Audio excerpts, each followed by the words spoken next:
नाक से खून वगैरह बचपन में, यस और नो? नहीं सर। ठीक है।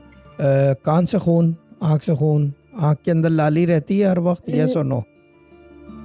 हर वक्त तो नहीं नहीं है। सर, कभी कभी होती है, आजकल है, क्योंकि वो को सर बहुत दर्द रहता है आजकल ना। ठीक है, ये मसला ये है कि प्रेशर है, और पानी का इस्तेमाल बढ़ा दें और डॉक्टरों से राब्ते में रहें, ठीक है ना? प्रेशर है, जी। ठीक है ना?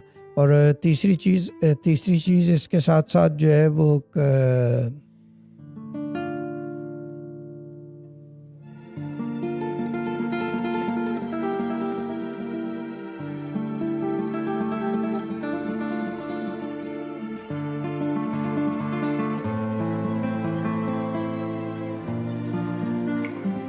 नाक के अंदर से रेशा बहुत आने वाला है आपके।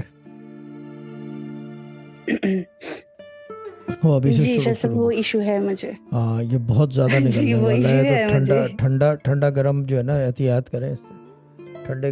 ठंडे से दूर सर भागें। ठंडा नहीं पीती। जी। खाना भी बंद, आइसक्रीम जो है ना उसको थोड़ा उबाल के खा लिया करें, गरम करके।